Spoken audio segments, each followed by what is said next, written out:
구원은 우리에게 왜 필요할까요? 왜 이렇게 성경은 이 구원에 대한 것을 강조하고 있을까요? 여러분, 이 질문에 대한 분명한 해답을 우리가 찾지 못한다고 한다면 우리의 신앙은 굉장히 어지러워집니다. 그냥 어릴 때부터 예수 믿고 구원받아야지, 그래야 천국까지, 이걸로만은 여러분 부족하겠죠. 구원받은 이유가 무엇이고 하나님께서 왜 그렇게 애타게 구원에 대해서 우리에게 말씀하고 계시고 구원을 우리에게 주지 못해서 왜 그렇게 애간장을 태우시는지 그 이유를 우리가 분명히 알아야 됩니다. 어쩌면 우리가 원하는 것은 이 세상에서 살아가면서 실질적으로 필요한 것이 먼저 요구되는 것 아니겠습니까? 그래서 기도할 때도 하나님, 나 세상 살면서 이런 것들이 필요합니다. 이런 것 좀 어떻게 해주십시오. 라고 이렇게 이야기를 많이 하면서 그렇게 하나님께 간구하는데, 하나님은 그것보다는 구원이 우선이다. 그것보다는 구원이 우선이다. 그래서 이 구원에 대한 분명한 원인과 구원에 대한 목적을 우리가 바로 깨닫지 못하면은 우리가 이 신앙생활을 하는데 굉장히 혼란함이 우리에게 다가온다라는 것입니다. 그래서 바울은 로마서를 통해서 우리에게 우리가 왜 의로워져야 하는지, 또 구원받은 우리의 삶은 어떤 변화와 유익이 있는지를 우리에게 먼저 말해주고 있는 것입니다. 그럼 여러분, 우리 삶의 구원은 어떤 유익이 있을까요? 왜 우리가 구원을 받아야 될까요? 구원이 우리 삶에 어떤 유익이 있기에 그렇게 구원을 강조하고 있을까요? 바울은 구원에 우리에게 주는 유익, 하나님과의 관계가 변화되어 죄인에서 의인이 되었을 때 삶 속에서 나타나는 놀라운 변화와 열매를 지금 오늘 본문에서 말하고 싶습니다. 이것이 분명하면 우리는 어떤 상황과 또 환경에 따라서 변화되는 신앙이 되지 않을 것입니다. 바울은 이것을 알게 되었던 거죠. 바울은 내가 왜 구원을 받아야 되는가? 구원받은 유익이 무엇인가? 하나님이 왜 나에게 구원을 주기 위해서 이렇게 여러 가지 일들을 행하셨는가에 대한 이유를 분명히 알았기 때문에 끝까지 변함없이 주의 길을 걸어갈 수 있었던 것입니다. 그럼 우리들도, 바울도 그렇게 걸어갈 수 있었다라고 한다면 우리도 그렇게 걸어갈 수 있는 겁니다. 구원이 우리에게 주는 유익이 무엇일까요? 왜 하나님은 우리에게 구원을 주시고자 할까요? 오늘 본문 말씀을 통해서 세 가지를 여러분들에게 말씀드릴 겁니다. 구원이 우리에게 주는 유익 세 가지를 말씀드리고, 그 다음에 구원이 우리에게 주어졌을 때 우리에게 어떤 은혜가 넘쳐나게 되는가, 하나님께서 왜 우리에게 구원을 어떤 방법으로 주셨는가를 여러분들에게 말씀드릴 겁니다. 그래서 오늘 여러분 말씀을 통해서 이 구원이 이래서 중요하구나, 하나님이 이런 이유 때문에 구원을 우리에게 주시고자 자신의 사랑하는 독생자를 우리에게 보내어 주셨구나 라는 명확한 이해와 믿음이 여러분 가운데 넘쳐날 수 있기를 바랍니다. 그럼 구원이 우리에게 주는 유익은 무엇일까요? 첫 번째로 화평을 누리게 하기 위함입니다. 여러분 1절 말씀을 먼저 보시죠. 그러므로 우리가 믿음으로 의롭다 하심을 받았으니 우리 주 예수 그리스도로 말미암아 하나님과 화평을 누리자.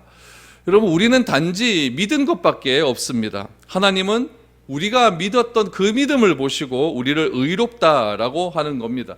여러분, 의롭다라고 하는 것은 주일날 예배 시간에도 말씀드렸다시피 그리스도인의 정체성이 확인이 되는 순간입니다. 우리가 그리스도인이라고 하는 것은 성도라고 불리는 것이고, 그리스도 안에서 신실한 자가 되었다라는 것을 성도라고 이렇게 말씀을 드렸습니다. 그거는 무엇이냐면 내가 의롭다라고 인정을 받았기 때문에 그런 호칭이 나에게 나타나는 것이죠. 나는 예수를 그리스도라고 고백합니다. 나는 하나님을 아버지라고 고백을 합니다. 그것으로 하나님께서는 우리를 의롭다라고 여겨주셨다는 이야기죠. 그렇다면 하나님께서 왜 우리의 이런 믿음의 고백을 통해서 이 믿음을 가지고 왜 우리를 의롭다라고 여겨주셨을까요? 그 이유를 1절 하반절에 보니까 화평을 누리기 위함이다. 화평을 누리기 위함이다.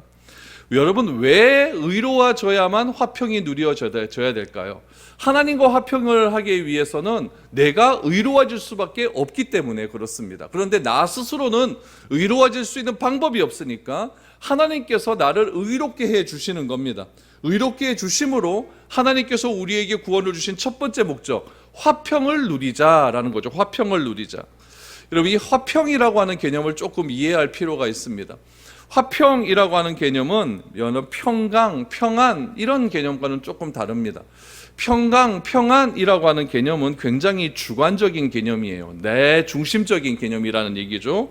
예를 들면 내가 힘들고 어려운 상황이 딱 닥쳤어요. 그런 상황 속에서도 내가 평안을 지킬 수가 있다. 내가 이 어려움을 내가 스스로 극복해 나갈 수 있다. 그래서 내 스스로 이런 어려움들을 극복해 나아감을 통해서 나에게 이루어지는 어떤 만족감, 그런 것들을 평안이라고 한다면, 여러분 이것은 어떻게 보면 내적인 상태이겠죠. 내 안에서 나오는 결심에서 나오는 거니까요.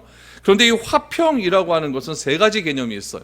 첫 번째는 굉장히 객관적인 개념이고, 두 번째는 공적인 개념이고, 세 번째는 법적인 개념이 있어요. 그래서 객관적이고 공적이고 법적인 개념이 우리에게 와야 화평이 이루어질 수 있다라는 이야기입니다. 다시 말하면 화평이라고 하는 것은 적대적인 관계가 해결이 되었다라는 의미예요. 적대적인 관계가 해결이 되었다.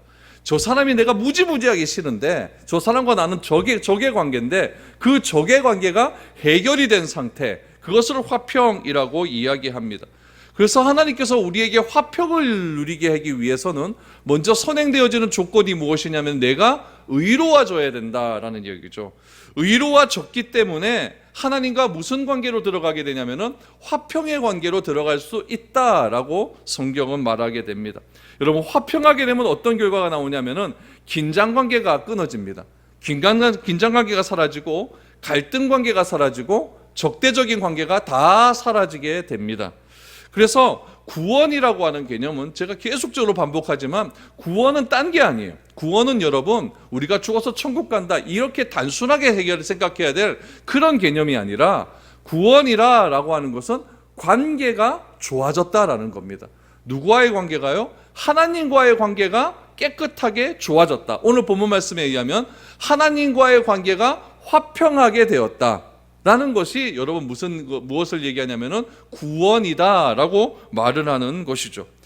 여러분, 내가 의롭지 않았을 때는 어떻습니까? 늘 하나님과 긴장 관계에 있죠. 늘 하나님과 뭔가 싸우려고 하죠. 하나님과 늘 언제나 갈등하는 관계가 있을 수가 있죠. 하나님을 내가 적대시하는 그런 관계가 있죠. 이런 것들이 다 구원받지 못한 사람의 그런 특징들입니다. 그런 관계를 하나님께서는 어떤 관계로 바꾸어 주시느냐? 화평의 관계로 바꾸어 주시는데, 그 화평의 관계로 바꾸어 주시기 위한 전제 조건이 뭐냐면은 내가 의로워져야 된다. 그래서 하나님께서는 나의 믿음을 보시고 우리에게 무엇이라고 말하면 너는 의로워졌다라고 말씀해 주시는 겁니다. 의로워졌다라고 하나님께서 나를 인정해 주시는 순간, 내가 용서받은 의인이 되는 순간, 나는 무엇이 되냐면은 하나님과의 관계 회복이 완전하게 일어나는 겁니다. 하나님과 화평하는 그런 관계가 일어나는 것이죠. 하나님을 더 이상 적대시하는 관계가 아니라, 하나님이 나를 불렀을 때 아담아 어디 있느냐라고 불렀을 때 숨어있는 그런 관계가 아니라, 긴장 관계에서 다 풀려났기 때문에 내가 어디 있느냐라고 했을 때 하나님 제가 여기 있습니다라고 당당하게 나설 수 있는 그런 관계가 되었다라는 이야기죠. 여러분, 우리도 사람과 조금만 관계가 불편해져도 카톡이 하나 와도 좀 찝찝하지 않습니까? 전화가 왔다고 하는데 그 사람 이름이 딱 뜨면은 막 괜히 막 이거 받아야 되나 말아야 되나 막 이렇게 막 갈등이 일어나지 않습니까? 이것이 화평이 없기 때문에 그렇다는 이야기죠. 하나님과의 우리와의 관계가 늘 언제나 적대시적인 관계였고, 긴장 관계였고, 갈등의 관계였지만, 하나님께서는 우리를 의롭다 여겨주심으로 우리 하나님과 우리와의 관계를 화평한 관계로 만들어 주시기 위해서 우리를 구원의 길로 인도해 주셨다라는 이야기죠. 어떤 사람은 하나님을 부인하는 사람도 있습니다. 우리 같은 분들은 다 이렇게 하나님을 다 인정하는 사람들이지만, 하나님을 모르는 사람들은 하나님을 부인하는 사람도 있겠죠. 세상에 신이 어디 있느냐 이렇게 말하는 사람도 있습니다. 그런 사람은 하나님을 일단 부정합니다. 하나님을 부인하죠. 하나님을 인정하지 않기 때문에 항상 주인이 모든 삶의 조건들이 나 중심적으로 살아가게 됩니다. 나 중심적으로 살아간다라는 것은 무슨 의미냐면은 내가 주인하는 거예요. 모든 것을 하는 것에 다 내가 주인의 의식을, 주인에 대한 마음을 가지고 그렇게 살아간다는 것입니다. 그래서 하나님을 인정하지 않는 사람은 늘 언제나 자신이 주인이 되는 것이고, 내가 주인이 되었다라는 것은 결국 무엇이냐면은 하나님을 적대하는 그런 행위다라는 것입니다. 그런데 그런 행위를 하는 것을 자기 스는 알지를 못하는 거죠. 내가 내 마음대로 살아가는데 그것이 무슨 하나님을 적대시하는 행위냐? 이거는 하나님을 믿는 사람은 알 수 있는데 믿지 않는 사람은 모른다는 이야기입니다. 그래서 늘 언제나 하나님을 부인하고 하나님을 부정하고 하나님을 거부하는 그런 이유가 여기에 있는 것입니다. 그래서 이렇게 자꾸 하려고 하는 이유가 무엇이냐면은 하나님이 있어야 될 자리에 내가 자꾸 앉으려고 하는 거죠. 이것을 성경에는 뭐라고 이야기하냐면 교만이라고 이야기하고, 하와가 그 하나님에 있어야 될 자리에 앉겠다고 하는 그런 마음가짐이 있었기 때문에 결국 죄가 우리 가운데 들어온 것 아니겠습니까? 이렇게 교만한 마음, 하나님의 자리에, 하나님이 있어야 될 자리에 내가 있는 그런 마음, 그것이 결국 무엇의 원인이 되냐면은 하나님과의 화평이 깨어지는 원인이 된다라는 이야기입니다. 그러나 내가 하나님을 인정하기 시작합니다. 하나님께서 나를 의롭다라고 인정해 주시면 더 이상 나를 주장하는 삶으로 그렇게 우리의 인생이 흘러가지는 않게 됩니다. 나를 고집하지 않는 삶이 되어지고 내가 누군가와 적대적인 관계를 이어가는 그런 삶을 살지 않게 된다는 이야기입니다. 왜냐하면 내가 내 주인의 자리에서 내려왔기 때문에 그렇습니다. 사람과 사람 사이에 갈등이 있는 이유는 무엇이냐면 다 내 고집만 피우기 때문에 그런 거예요. 다 내 생각이 옳다고로만 생각하기 때문에 그 사람과 갈등의 관계가 있을 수밖에 없는 것이죠.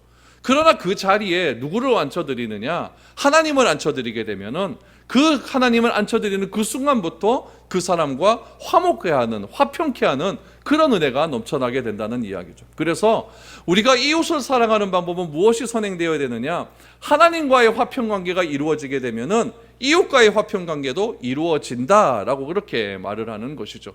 하나님을 사랑하고 내 이웃을 내 자신과 같이 사랑하는 그런 일들이 그래서 일어나게 되는 것입니다. 그러므로 중요한 것은 무엇이냐면은 내가 하나님으로부터 의롭다라고 인정받는 것이 중요합니다. 인정은 어떻게 받을 수가 있습니까? 내가 예수를 그리스도라고 인정하면 됩니다. 하나님이 나의 아버지라고 인정하면 됩니다. 그것조차도 성령께서 나에게 감동을 주셔야만 할 수 있는 일입니다. 그래서 내가 하나님으로부터 인정을 받게 되면은, 의롭다라고 인정을 받게 되면은 내가 하나님과 화평의 관계가 이루어지게 되는 것입니다. 하나님과 관계가 좋아지게 되는 것이죠. 이것이 구원이고, 그런 하나님과 화평된 관계를 통해서 우리는 성화의 삶을 이루어갈 수 있는 것이고, 이 성화의 삶을 살아가면서 더 큰 구원인 영화의 삶을 바라보면서 그렇게 우리는 인생의 길을 걸어가게 되는 것입니다. 그러므로 여러분, 우리가 구원을 받아야 되는 첫 번째 이유, 하나님께서 왜 그렇게 구원을 주시고자 안달하시는가? 첫 번째는 나하고 친해지자는 겁니다. 하나님과 좀 화평하게 지내자. 하나님과 적대시 관계로, 긴장 관계로 있지 말고 하나님과 좋은 관계를 유지하며 살아가자. 그것을 오늘 본문에서는 화평하게 한다, 화평하게 한다. 그래서 1절을 보시면 우리가 믿음으로 의롭다 하심을 받았으니 우리 주 예수 그리스도를 말미암아 하나님과 화평을 누리자라고 이렇게 먼저 이야기합니다. 구원받아야 되는 첫 번째 이유, 하나님과 화평을 누리기 위해서입니다. 두 번째 이유는 무엇입니까? 내가 은혜로 들어가기 위함입니다. 은혜 속에 푹 빠지기 위함, 은혜로 들어가기 위함이다. 2절을 보십시오. 또한 그로 말미암아 우리가 믿음에 서 있는 이 은혜에 들어감을 얻었으며 하나님의 영광을 바라고 즐거워하느니라. 여러분, 화평함이 넘쳐나게 되면 우리가 어떻게 되어지냐? 2절에 보니까 은혜로 들어간다, 은혜에 들어간다라고 말합니다. 여러분, 은혜로 들어간다라고 하는 말에 그런 원어적인 의미는 어떤 의미가 있냐면은 은혜를 나에게 주신 존재가 있다. 은혜를 나에게 주신 존재가 있다라는 이야기죠. 그러면 내가 하나님과 화평함의 그런 놀라운 관계로 회복이 되어지면은 그 화평을 주신 하나님께서 나에게 무엇을 주시냐면 은혜를 주신다는 겁니다. 은혜를 주신다.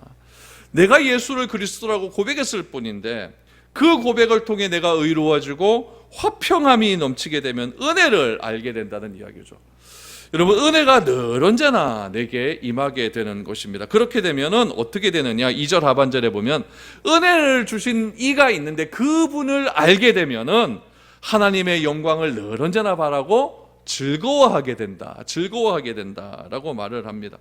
여러분, 예전에는 무엇이 즐거웠습니까? 내 뜻대로 이루어지는 게 즐겁지 않았습니까? 나의 영광이 이루어지는 게 좋지 않았습니까? 내 목표가 이루어지는 것이 좋지 않았습니까? 내가 잘 돼야 좋았고 내가 많이 소유해야 즐거웠다는 이야기예요. 그런 것들이 다 좋은 삶인 줄 알았는데 하나님과 화평한 관계가 되어지고 그 화평한 관계를 통해서 하나님께서 주시는 은혜를 누리게 되자 어떻게 되느냐? 하나님의 영광을 즐거워하게 된다. 물론 나의 소유가 늘어나고 내가 목표한 것도 이루어지고 그런 것들이 즐거워질 수 있지만 그거보다 앞선 더 큰 즐거움이 나에게 임하게 된다는 것이죠. 그것이 무엇입니까? 하나님과 관계가 회복되고 그 관계를 회복해 주신 하나님의 그 은혜로 들어가게 되는 것을 너무너무 즐거워하게 된다라는 이야기죠. 그러므로 이 구원받은 사람은 자랑하진 않습니다. 왜 자랑하진 않습니까? 오늘 본문에 나타난 이 즐거워하느니라 라고 하는 말이 자랑하다라고 하는 말에서 나왔기 때문에 그렇습니다. 그러므로 내가 은혜에 들어가게 되면, 은혜를 주신 하나님의 존재를 알게 되면은 하나님을 더 자랑하게 된다는 이야기죠. 예전에는 내 자랑이 너무나 크지 않았습니까? 그런데 그런 자랑에서 벗어나서 이제는 하나님을 더 자랑하게 되고 하나님과의 관계가 회복됨을 더 자랑하게 되고 나에게 은혜를 베풀어 주신 그 하나님을 영원토록 자랑하는 그런 역사가 일어나게 된다라는 이야기죠. 하나님은 그런 은혜를 주시기 위해서 나에게 구원을 주시고자 했다라는 이야기입니다. 세 번째 이유가 중요하죠. 세 번째는 무엇일까요? 소망을 알게 된다. 온전한 소망이 무엇인지를 알게 됩니다. 여러분 3절과 4절을 보시죠. 다만 이뿐 아니라 우리가 환난 중에도 즐거워하나니 이는 환난은 인내를, 인내는 연단을, 연단은 소망을 이루는 줄 알미로라. 그러니까 여러분 3절 4절의 결론은 뭐냐면은 환난이 우리에게 다가오는데 그 환난을 주신 이유가 뭐냐? 소망을 알게 하기 위해서 환난을 주신다라는 의미가 있는 겁니다. 그러면 환난에서 갑자기 소망으로 가니까 뭔가 이상하니까 그 과정을 설명해 놓은 것이 무엇이냐면은 환난은 인내를, 인내는 연단을, 연단은 소망을, 이렇게 과정이 있다라는 이야기죠.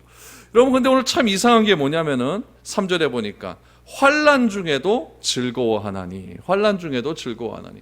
여러분 성경은 가만히 보면 다 역설적이에요. 우리가 싫어하는 것이 있는데, 우리가 원치 않은 것이 있는데 그 원치 않은 것을 통해서 하나님께서는 항상 우리에게 좋은 것을 주신다는 이야기죠. 여러분 이 세상에 환난이 다가왔는데, 어려움이 다가왔는데, 고난이 다가왔는데 즐거워할 사람이 세상 천지에 어디에 있겠습니까? 고난은 여러분 즐거움이 아니죠. 고난은 여러분 힘든 겁니다. 그러나 환난과 고난 속에서도 결국 이 소망을 이루는 줄 아는 이유는 무엇이냐면은 예수를 따르면서 일어나는 당연한 결과가 환난이라는 것을 내가 깨달아질 때 여러분 즐거워할 수 있다는 이야기입니다. 여러분 이것을 어떻게 말할 수 있냐면은 우리 다른 성경을 한번 찾아보면 돼요. 요한복음 8장 23절 말씀을 한번 보시면 좋습니다. 요한복음 8장 23절 같이 한번 읽어볼까요? 시작. 예수께서 이르시되 너희는 아래에서 났고 나는 위에서 났으며 너희는 이 세상에 속하였고 나는 이 세상에 속하지 아니하였느니라. 예수님과 우리의 출생 성분이 다르다는 이야기입니다. 하나님은, 예수님은 위에서 났고 제자들 너희는 땅에서 났고, 그렇죠? 아래에서 났고, 예수님은 하늘에 속했고 너희는 땅에 속했다라는 이야기죠. 결국 여러분 하나님과 화평한 관계에 들어갑니다. 우리가 내가 의롭다 하심을 받아서 하나님과 화평한 관계로 쓱 들어가면 무엇이 나에게 임한다? 은혜를 알게 된다는 거죠. 은혜를 알게 되면은 초월적 가치에 눈을 뜨게 된다는 거예요. 초월적 가치에 눈을 뜨게 되죠. 그러면은 나의 원래 존재는 땅에서 났고 세상에 속한 사람인데 이런 것들을 알게 되면은 세상에 속한 자로서의 삶을 살지 않게 된다. 이것이 여러분 초월적 가치에 눈을 뜬다는 얘기죠. 구원이 더 귀한 것을 알게 되는 거고 하나님의 영광을 자랑하는 자로서의 삶을 살게 된다라는 이야기예요. 그럼 여러분 보세요. 나는 세상에 원래 살고 있었는데 이런 초월적 가치에 눈을 뜨게 되니까 세상에 기존에 사는 사람, 그런 사람과 다른 가치를 추구하게 되어버려요. 여러분들 주변에도 보면은 타종교를 믿는 사람들을 알고 있지 않습니까? 그런 분들과 뭐 얘기를 조금 하다 보면은 뭔가 좀 불편해요. 그렇죠? 뭔가 대화가 좀 잘 안 돼요. 그렇죠? 뭐 우리는 좀 이렇게 우리는 성경적인 가치를 가지고 좀 이렇게 이야기하다 보면 그 사람은 또 다른 얘기를 하거든요. 그러다 보면 자꾸 어떻게 됩니까? 둘이 싸워버려요. 싸워버리면 뭐 내가 다시는 이야기를 하나 보자 그러면서 싸워가 막 튕가버리고 막 이러는데 여러분 그렇게 되는 거예요. 왜 그러냐면은 바라보는 가치가 다르기 때문에, 바라보는 관점이 다르기 때문에 여러분 계속 이렇게 다툼이 일어날 수밖에 없다는 이야기입니다. 여러분 이거는 세상 사람들도 마찬가지예요. 내가 하나님으로부터 의롭다 하심을 받고 화평함을 누려서 하나님으로 주시는 귀한 은혜를 누리게 되면은 어떤 것에 눈을 뜨게 된다고요? 초월적 가치에 눈을 뜨게 되는 거죠. 그러면은 옛날에는 니나 내나 똑같이 살았단 말이에요. 똑같은 거 추구하며 살았다는 이야기예요. 그런데 내가 갑자기 하나님의 은혜를 깨닫고 그렇게 하다 보니까 이제 얘하고 같이 사는 그런 가치가 달라져 버리는 거죠. 달라져 버리게 되니까 이 옛날에 나하고 같이 놀던 이 친구가 자꾸 뭐라 그러는 거예요. 네 옛날에 나하고 갔는데 왜 그렇게 하면서 네 옛날에는 나하고 똑같이 뭐 다 했잖아. 근데 너 갑자기 왜 그러는데? 내가 예수님을 만나고 나니까 그게 아닌가 봐. 그렇게 사는 것이 내가 다 회개가 되더라. 그러니까 너도 예수 믿고 구원받자 그래 보니까 웃기지 말아라 하면서 이러다 보니까 자꾸 갈등이 생길 수밖에 없다는 거죠.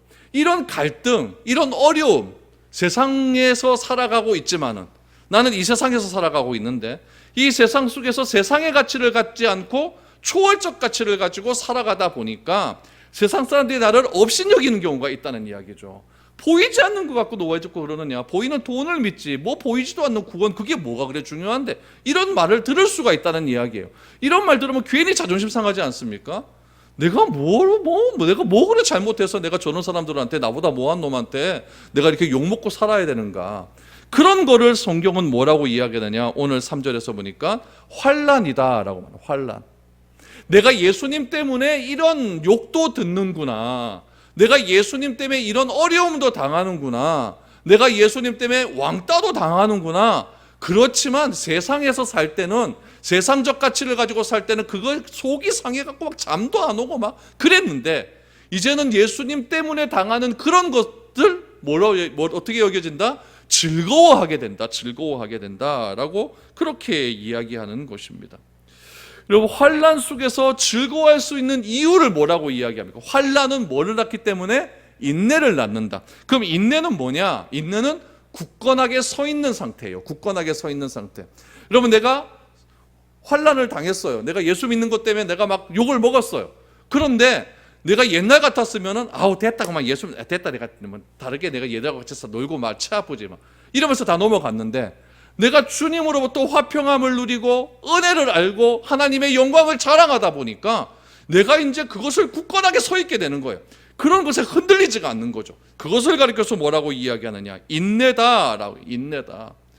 사람은 환난이 오면 다 피합니다. 그러나 우리가 하나님으로부터 의로움의 유익을 입은 사람들은 환난이 와도 어떻게 한다? 담대하게 견딘다는 거죠. 굳건하게 견딜 수 있다는 이야기죠. 왜 그렇습니까? 하나님께서 나에게 주시는 화평함이 있고 하나님께서 나에게 주시는 은혜가 있기 때문에 그것을 담대하게 이길 수 있는 힘이 거기서 나오는 겁니다.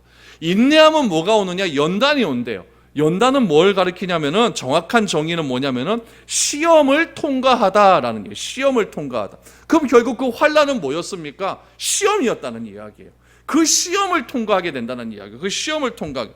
그 연단을 온전하게 이겨내면은 시험을 통과하게 되는 거죠. 시험을 통과하게 되면은 내에게 변화가 일어납니다. 어떤 변화가 일어나게 되냐면은 성품이 변화돼요. 성품이 변화돼요. 그래서 구원은 다른 말로 말하면은 변화입니다. 변화. 뭐에 대한 변화이냐? 내 성품의 변화예요. 내 성품. 내가 구원을 받고 내가 하나님을 믿고 내가 수십 년 예수를 믿었음에도 불구하고 나의 못된 성품이 예나 지금이나 조금도 안 변했다. 좀 다시 생각해 봐야 됩니다. 구원은 여러분 성품의 변화예요. 내가 환난을 받고 환난 속에서 내가 인내함으로 굳건하게 견뎌지고 그 견뎌지는 시험을 내가 잘 이겨내는 연단을 통과하게 되면은 내 성품이 변화되게 되는 것이죠. 우리의 성품이 바뀌어지고 내 성격이 바뀌어지고 내 모난 부분이 조금씩 갈려져 나가게 되면은 하나님을 기뻐하게 되어 우리는 무엇을 추구하냐면 소망을 추구하게 된다는 거예요. 그래서 소망이란 무엇이냐? 확신이 가득한 상태라는 거예요. 아, 나 같은 사람도 변화되는구나. 나 같은 사람도 변화되어서 나도 하나님을 바라며 살아갈 수 있는 분명한 확신이 생긴다는 이야기죠. 희망으로 넘치는 확신이 생긴다는 이야기예요. 여러분, 그러므로 이 소망의 근거가 나에게 있지 않습니다. 소망의 근거가 철저히 하나님으로부터 나오는 거예요. 하나님을 신뢰하고 하나님께서 나에게 의로움을 주셨기 때문에 그 의로움을 주신 하나님에 대한 강력한 기대가 있기 때문에 하나님께 내 모든 것을 맡겨버리는 것. 그래서 내보는 것을 맡겨버리니까 환난도 이겨낼 수 있는 거고 환난이 나에게 즐거움이 되는 것이고 그 환난을 통해서 내가 굳건하게 서 있을 수 있게 되는 거고 시험을 통과하게 돼서 내 성품이 변화되는 온전한 소망함에 이르게 된다는 이야기입니다. 여러분, 여기서 소망이라는 것은 예수를 믿었더니 사업이 잘 되고, 예수님을 믿었더니 막 돈이 막 들어오고, 예수님을 믿었더니 병 고침을 받는 것, 이것에 대한 기대는 본문에서 말하는 소망하고는 조금 차이가 있습니다. 이런 것은 나에게서 오는, 나로부터 출발하는 소망입니다.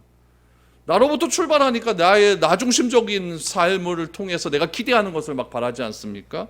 그러나 현실에 내가 보이는 것은 없지만 하나님이 나의 소망이 되시기 때문에 하나님은 나의 목자라고 하는 그런 고백이 나올 수가 있는 것이고, 하나님이 나를 푸른 초장으로 늘 언제나 인도해 주실 것이다.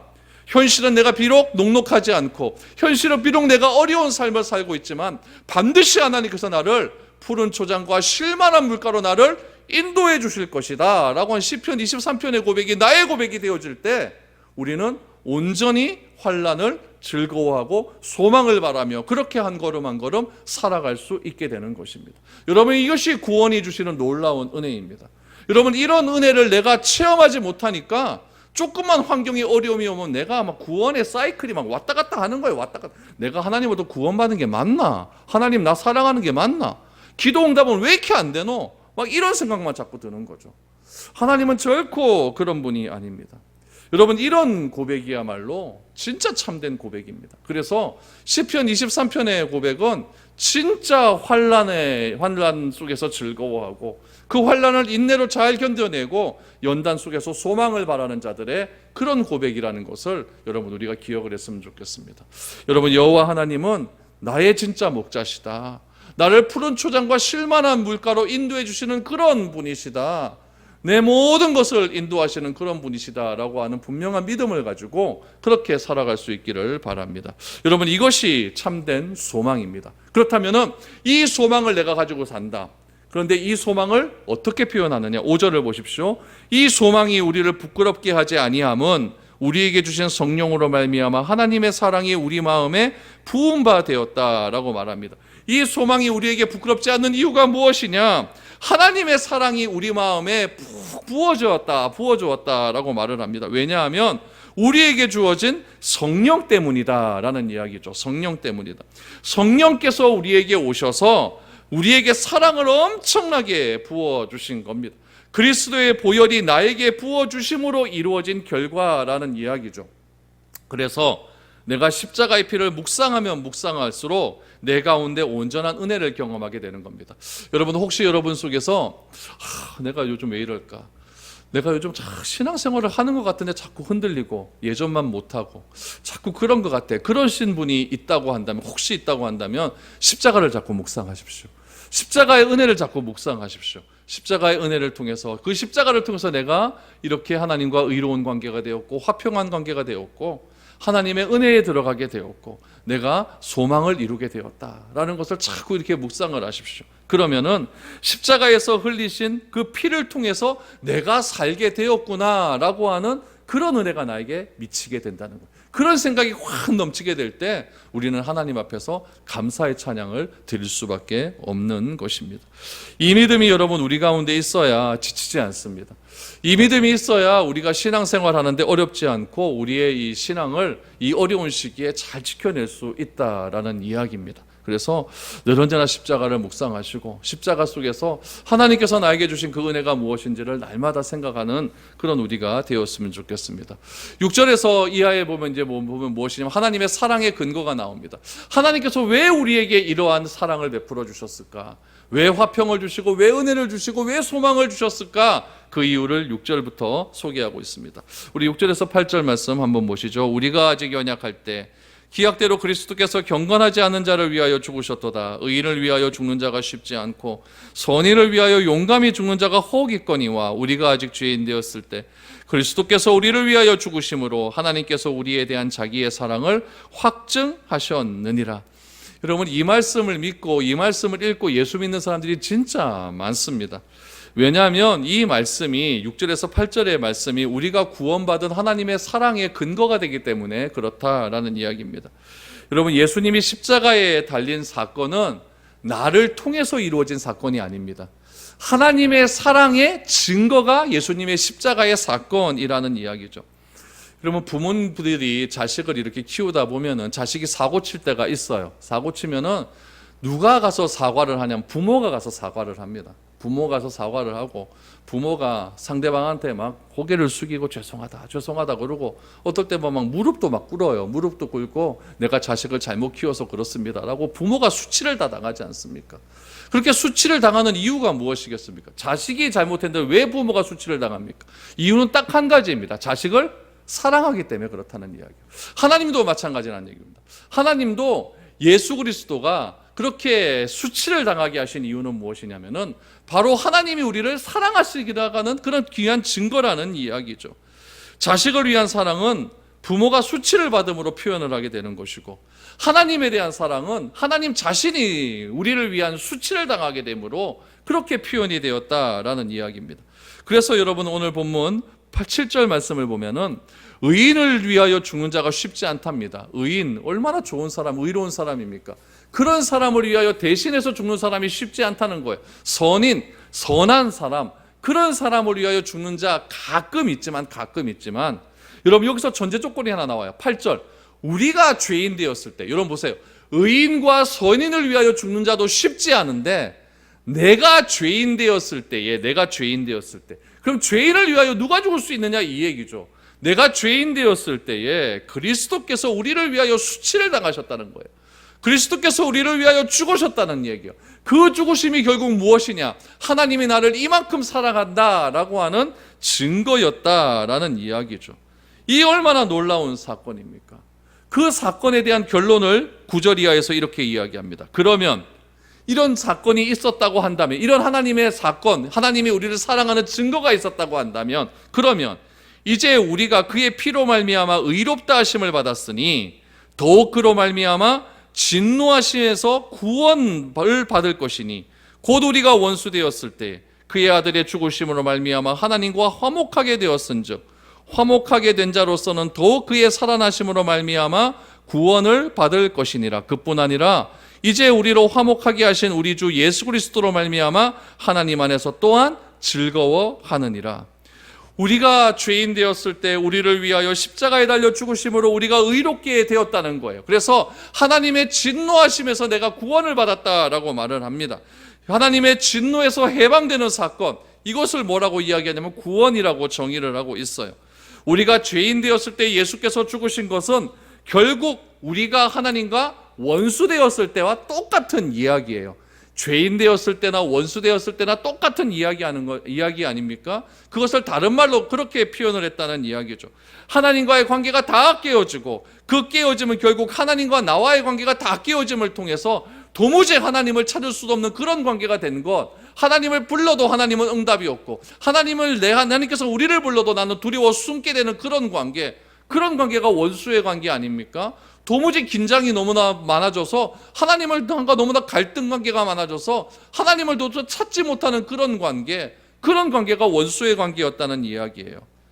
원수된 관계를 회복시키기 위해서 우리가 원수 되었을 때에 무엇이라고 말합니까? 하나님께서 그의 아들 예수 그리스도를 죽게 하심으로 하나님과 나와 원수 되었던 관계를 화목하게 하셨느니라.